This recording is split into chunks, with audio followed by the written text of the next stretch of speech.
Today on the show, I visited a cemetery, everyone's in Europe and I'm jealous, plus the media industry is really going to shit, and I'm going to reflect on that. All that and more on 20th Century Boy, the show that has had a dream that you want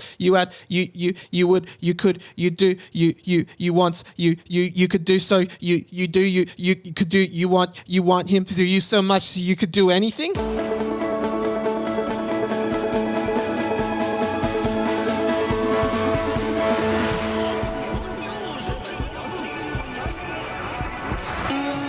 Welcome to 20th Century Boy. My name is Graveyard Mike, and this is the inside of my mind. Welcome back to the show, everyone. Great to have you back for another episode.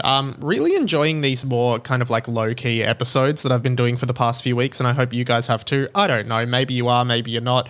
Whatever, that's okay, That's the new guiding philosophy that I have towards this podcast is that, hey, it's cool. You know, Mike, you're all over the internet doing crazy stuff. Some people are going to like it. Some people aren't. Some people are going to listen. Some people aren't. I've got 2 podcasts, right? You know, I do my Harry Potter podcast. I do this podcast. It's 20th Century Boy, the conversations you wish you were having about the stuff that nobody else cares about, okay? That is the guiding philosophy of this podcast. And I feel like, you know, I've been talking for the last few weeks, as I said, about just having like a much more low-key approach to this pod. Just, you know, jumping on, 20 to 30 minutes a week and just like, talking about what I've been up to. And yeah, that might not be for you. That might be for you. That's fine.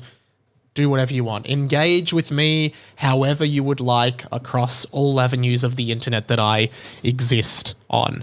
I am perfectly happy for that to happen. I do have one thing that is in the works, right? That actually is not, it's not going to be up by the time you hear this, but basically this sort of launches into this story, right? Here, I like on this show to talk about how like everything kind of links together. So here's what I'm going to say. As I said on the show last week, I've been really trying to become more productive and use my time more efficiently because, as I was saying, I get distracted very easily. I'm not diagnosed, but I am almost positive that I have ADHD, and multiple people have told me that I almost certainly do.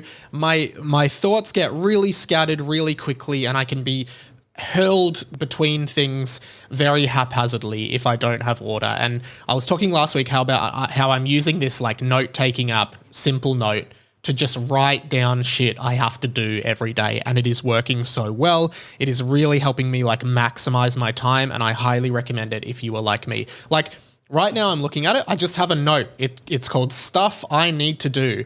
The first one says purchases, and it's stuff that I need to buy at some point. Now, obviously, I don't have like tons and tons of money at my disposal, but it's just a reminder of stuff that I need. For example, my Nike sneakers are broken. Especially as it's raining at the moment, they just get water in them. There's holes all through them. They're very old. I need to buy new Nike sneakers. I've got electric guitar there because I want to buy a left-handed electric guitar and have wanted to for a while, but just haven't gotten around to it.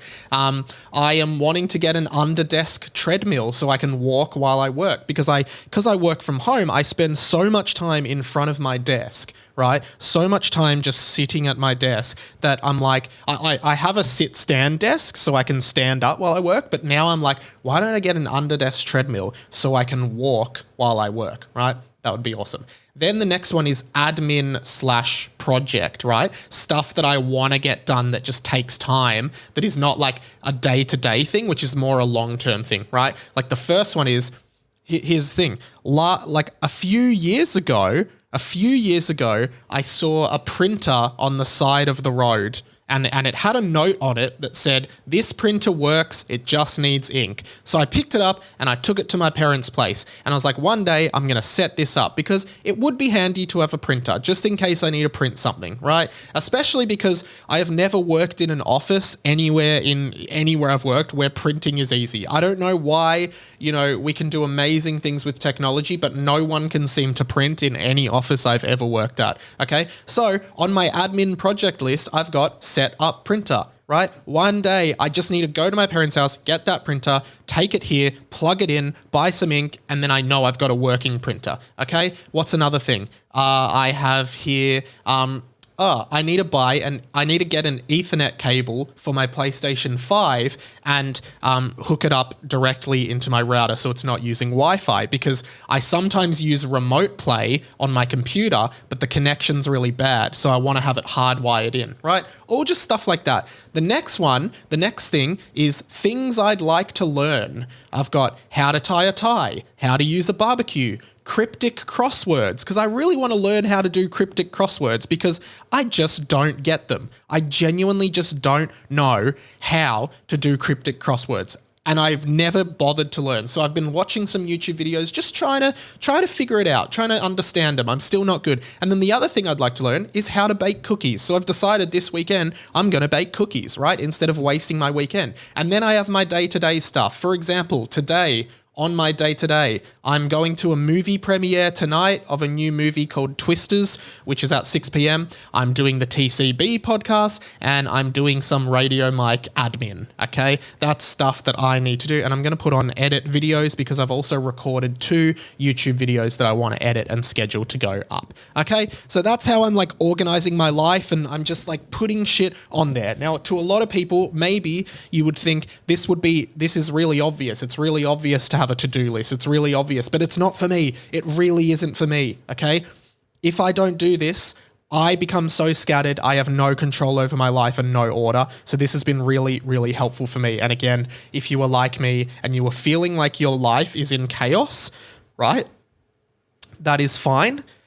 Do this and let me know if you want help setting it up. It has really helped me. Okay, now I've actually forgotten what, oh, that's right. No, I do remember why I was talking about this. Okay, so one of the things that I did to increase productivity is a few years ago, I had a password manager, right? Where instead of like, you know, when you have to log into something and you can't remember the password and then you're just like, oh God, and then you have to reset your password, send an email, verify, change the password, and then you forget that part. You're doing it every time. Years ago, I had a password manager. It was really handy because it just remembers all your passwords for you, okay? Just remembers all your passwords. When you need to log into something, it just logs in for you, okay? You don't have to do all of this, reset your password. It remembers it for you. It can generate really complex passwords that you don't have to remember, and it just auto fills it in.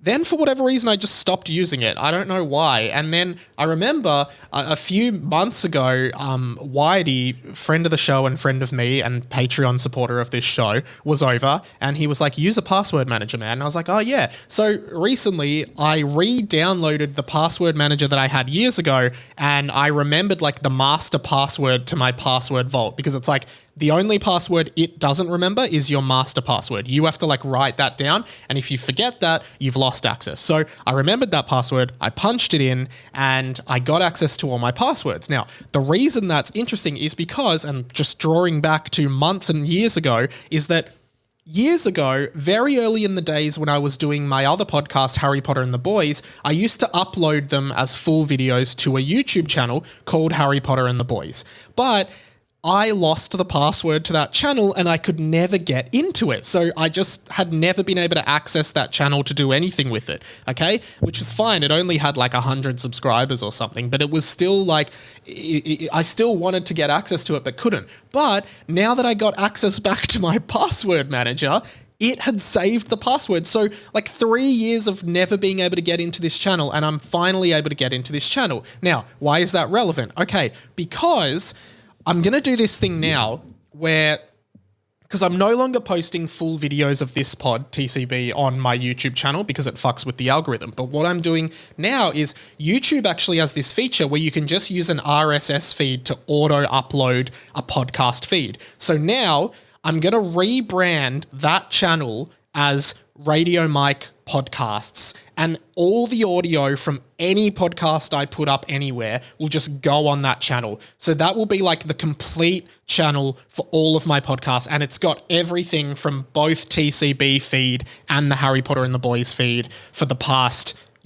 6-7 years that I've been podcasting. So I would love for you, I'm hopefully by the time this is up, I might have made some headway on it. I'm going to work on it today. That's part of the Radio Mike admin that I have to do, but I think it's just a cool way to make sure my podcasts are on YouTube and accessible wherever. And I think that's cool. So that all links in with the productivity stuff and me just trying to get my shit together, and it's been really good. Wow, I feel like I am on such a roll with this podcast. Okay, I mentioned at the top of the show, I visited a cemetery. Why did I do that? Okay, this is a bit weird, and I was like, oh, maybe I won't talk about this because people will think it's lame. But fuck that, because my whole ethos at the moment is if your mind says don't talk about this, it'll be lame, talk about it because people will probably relate to it. Okay, here we go. So essentially, when basically a few years ago, my nonna died. My nonna's name was Giuseppina Giansiracusa, Pina for short, Nonna Pina. She occasionally popped up on this show if you've been listening to this show for a long time. She died at the end of 2022, and man, I was just doing a lot of reflecting on it because my nonna died, and I gotta say, I have a lot of regrets, okay? Because she died, and kind of the two last years of her life being 2020 and 2021, where she was reasonably well, were COVID and lockdown. And I just feel like in that time, part of me is guilty of almost like forgetting. Because one, I feel terrible that my nonna was, in the last few years of her life being well and able to move around and able to think and everything, because she had dementia and cancer and a lot of, stuff. The last few years she was stuck inside kind of by herself, and I probably could have, called her more, spoken to her more. I could have tried to learn more Italian because I could have been able to speak to her better, have better, quality conversations with her, because she spoke all right English, but I didn't speak. She spoke all right English, and I spoke enough Italian to have basic convos. But I just wish I was able to have talked to her a bit more and ask her more questions and learn more about her. Okay. And I feel like, she died at the end of 2022, and I feel like the whole of 2022 was her really suffering. I really hate that. I think she suffered a lot. Okay. I know this isn't like a really joyful podcast, but I feel like it has a positive spin. Because obviously after the funeral, we went to the burial, not really a burial because she's in a mausoleum. She's above ground. And we placed her in the section she's in next to my nonno, Paul, her husband, who died 14 years earlier. Okay. They bought that plot together, and they are now next to each other, forever in eternity. And that was a really strange moment, but I feel like when Nonna died, that's both of my mum's parents have now died. I don't know how much I processed that at the time, because I felt like, and this is probably maybe the hardest thing to say out loud, I felt like with COVID and then a year where my nonna was just disintegrating is the wrong word, but like decreasing in awareness and everything. In a way, I felt like she had kind of not even been a massive part of my life for like 3 years, which is really, really shit. And I wish I had made more of an effort. Anyway, I said to Claire one night, I really miss my nonna.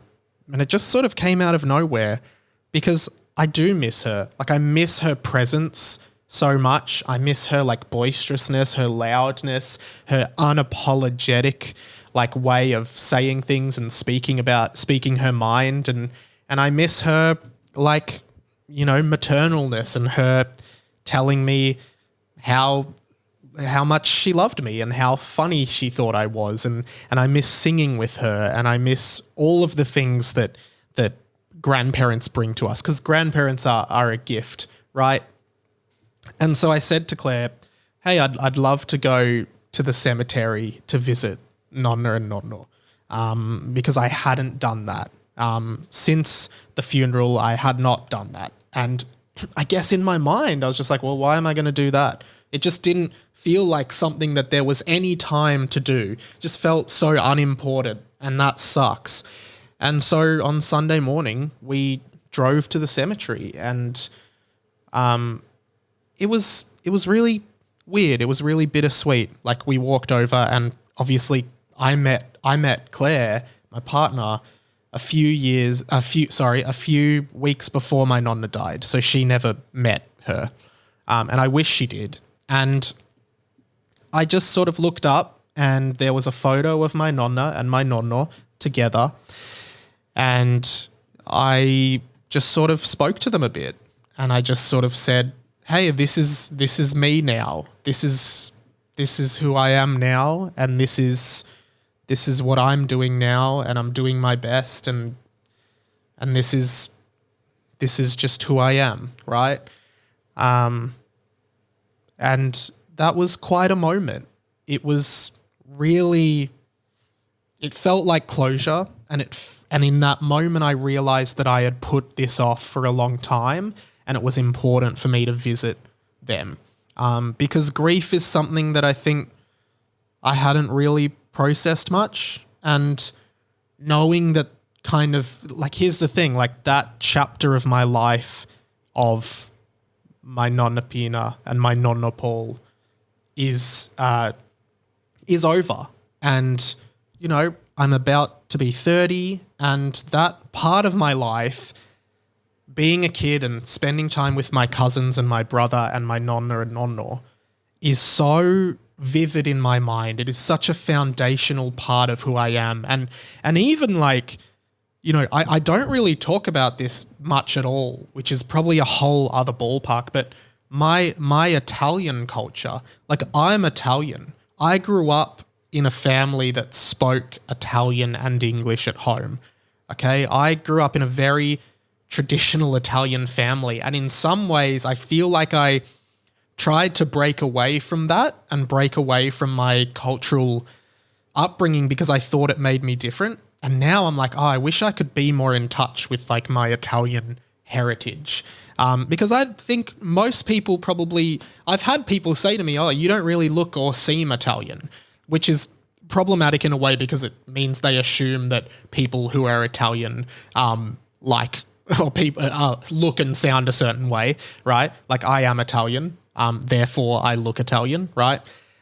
And I guess on reflecting on that, you know, it's just interesting because those moments of my childhood with my grandparents will live with me forever.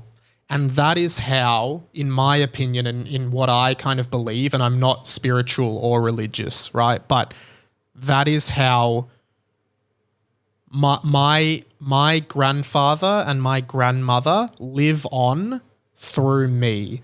And I know that sounds a bit wanky, but it's like, often my uncle, my mum's brother, says, I see my dad a lot in you. And so he's saying that, like, I resemble Nonno, right? And that's it. Like, that's how we live on. That's how we continue. It's through those things. I know this is a bit airy-fairy, but I totally buy into that. Anyway, we kind of went for a stroll, and we just walked through the cemetery, and I just sort of talked to Claire about some of my memories of growing up and growing up with my grandparents and the people they were, and memories of them, funny memories, sad memories, and just memories of my life. And I think it was, really special and really important to go and visit my grandparents at the cemetery. And maybe, like, learning from this for you, the listener, if you're interested, is like, try and call your grandparents if they're still around. Go and visit them, because I guess before this I thought there is no point visiting my grandparents at the cemetery. What's the point? They're dead. That's it. But I did find it quite a healing and therapeutic kind of experience, and like quite a special experience to share with my partner. So, you know, I would encourage that a fair bit. Okay. So that's that.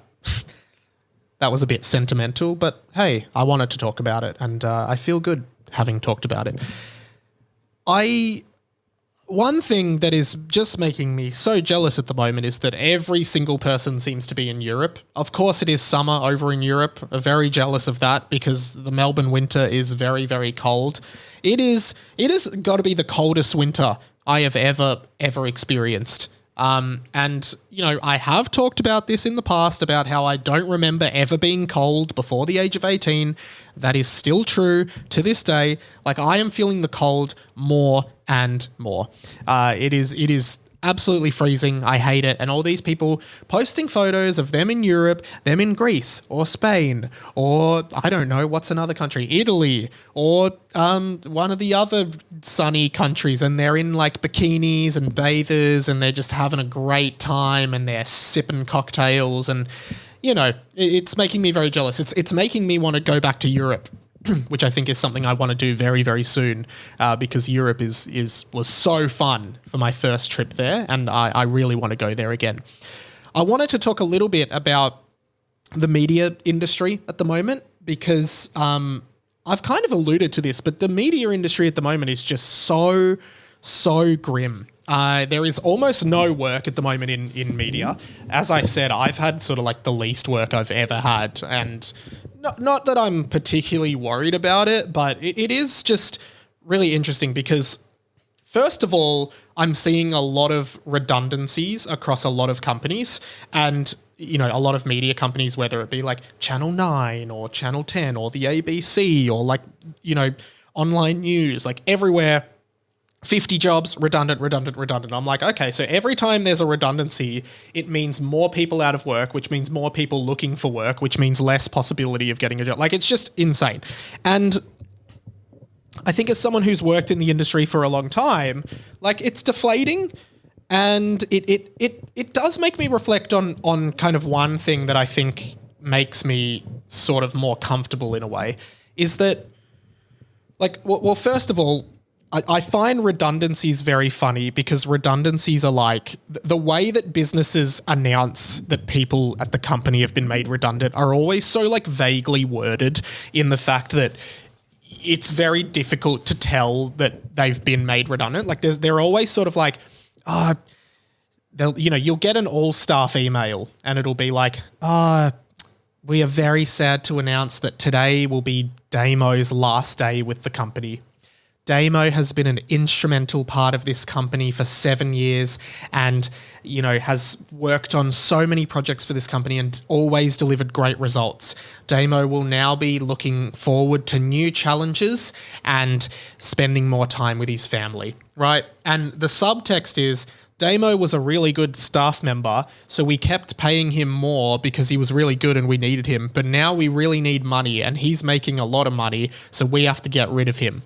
And so then they make this person redundant, right? It's always the same thing. It's always like, today is this person's last day, right? They've been so valuable to the company until today because now we need money. Anyway, that's just how businesses work. I get it. Here's the thing. Recently, this week, I saw on Twitter, which is where I spend most of my time on social media now. Ironically, Twitter is the least toxic social media for me personally. That there has been like a shutdown of, like an abrupt shutdown of a lot of Australian online publications, okay? Gizmodo, Lifehacker, and Kotaku will no longer be published in Australia as part of a major restructure and cost-cutting effort by Nine-owned Pedestrian Group. Up to 40 jobs will go across the business. That sucks, okay? I used to read a fair bit of Lifehacker and Kotaku. Kotaku is a gay Australian gaming publication. Well, these are all sort of international brands, but they had local Australian journalists working for them. Haven't read them for a while, but really value the importance of like journalism and writing and local writing, not just for like culture, but also for like development of people, okay? And people being able to write and be creative. And you know, a company, a business, this is the reality. A business can be like, we need to save a lot of money. Let's close down all of this because they're not profitable enough. I get that from a business perspective, but it absolutely sucks from a people perspective. And now suddenly all these writers like don't have jobs, and it sucks. I follow some of them on Twitter. It was really terrible to hear that it was a very abrupt, basically wake up on the day, hey, your job's gone, all of this is closed. And I think they're also doing some dodgy stuff like preventing them from accessing the stuff they've written, which also really, really sucks. But I think that kind of, in a way, it reinforces to me this kind of idea that I've had, which is about building your own personal brand. Like for any creative listening, and maybe this is relevant to non-creatives, right? For any creative listening, I think it is so important to build your own personal multimedia brand, okay? Like, and that's what I'm trying to do. It's what I have been doing, and maybe I am doing in your perspective, but like, I've got this podcast. I do a Harry Potter and the Boys with Sam Garlep. I post content on TikTok and Instagram and post those content pieces on those platforms. I do a blog now. I have a YouTube channel now where I'm posting a bunch of videos a week, like little editorial style videos, okay? Be a content brand and like be everywhere and open up different streams of revenue for you, I think, because if you essentially put all your eggs in one basket, which is like you're writing for some publication or you're doing something for some company, and then the company's like, this isn't profitable, see you later, then you might not have anything. Like, I think I would much rather, I was talking recently to Keelan, friend of the show, and he was talking about how he listened to an episode of Willosophy with Tom Cashman. And Tom Cashman said something, I went and listened to it. He said something along the lines of like, why is like the starving artist a trope? Like, why do you have to be a starving artist? Why can't you be a creative and have another job? Just make money. And that's what I'm trying to do at the moment. I love being creative. I love making content. I love doing podcasts. I love all this. It doesn't pay me heaps of money. It doesn't pay me even remotely a livable amount of money. By the way, patreon.com/Radio Mike if you want to help me change that, right? Because I would love to do this full time. But then I produce podcasts for people on the side for extra money, right? Not extra money, for money to pay my bills and to pay for my life. And I think I'm okay with that, at least for the time being, and it's good. But I think I feel sad for all these people who are attached to these companies who suddenly just don't have jobs. Like, I hope they just continue doing what they're doing. And there's no shame in like taking a random job to pay the bills while you be creative. I've always been like, I wish I could just like work at a bookshop a few days a week, just selling books, play some jazz music, chill in a bookshop all day. I would love that, okay? That's actually my dream job, work in a bookshop. But, you know, I don't know if I'll ever do that, but that would be such a relaxing life. I mean, it probably wouldn't be relaxing. I'm probably, anyone who works at a bookshop will probably be like, it's actually not relaxing. You have to do heaps of work. Yeah, I get that. All work is stressful. But anyway, I think that's where I'm at. It's a really grim time for everyone, but, you know, I've noticed the media industry. I think it's worrying where Australian media is heading. There's not going to be jobs, but I think people are going to turn more and more to independent people and just like, you know, yeah, just random people doing their own work. And if I can employ you to do one thing, it's support people whose work you like, okay? Because it's going to be harder and harder for people to do this kind of thing, podcasts, blogs, all that stuff. If you read someone's blog, if you listen to someone's podcast, this is the time to get around them because, you know, when you go on news.com.au and read an article, you get ads, and that's how like they're paying their staff. But you know, if you enjoy this pod and it's ad free, like this, I didn't talk about this to plug my Patreon, but it's like interesting to say, like, if you enjoy this pod or my blog or my YouTube videos, like, and it's ad free, you know, chuck me $1 a month to help me to kind of like help fund the content. But like, you don't have to, but I think that's like, go to the creators you really like and help them. That's what I think is important. All right. That is a great episode. I'm really happy with that. Let's quickly do one of these. Psst, the plug. Okay, I will have a blog out on Sunday morning at 8 a.m. Subscribe to my blog, radiomike.substack.com. There is links in the description of this podcast. What is the, so this week I'm actually I'm going to write about how I've deleted TikTok, as in I don't use TikTok for browsing content and watching content anymore. And I've saved a lot of time in my life by doing that. So I'm going to write about what you can do with your time instead of going on TikTok. What can you do that's much more productive than just going on TikTok? I would really love you to check it out and check out. There's a bunch of reading content all across my my blog now, so I'd love for you to check that out. As well as that, what else? A reminder that we will be doing a movie club at the end of the month. The movie for July is Palm Springs. Go and watch that so you can be part of the movie club. From there, I have a bunch of YouTube videos out this week that I would love for you to check out. Since we last spoke, I've done a video on why I think Deadpool and Wolverine is going to be an amazing movie. There's rumors that Sky High, the 2005 Disney movie about a superhero high school, might be getting a sequel. I did a retrospective on Sky High, and the one that's out today at the time of recording is a video on how the South Park movie ruined my life. That's a video I have wanted to do for a very long time, so I would love for you to check that out. More videos going up on YouTube all the time, so go and subscribe there. Follow on Instagram, TikTok, Twitter, all of that shit that you do it. Okay, that's all I'm going to say. Hey, I really enjoyed this episode. I hope you enjoyed listening. My name has been Radio Mike. This has been The Inside of My Mind. I'll catch you somewhere else on the internet. See you later.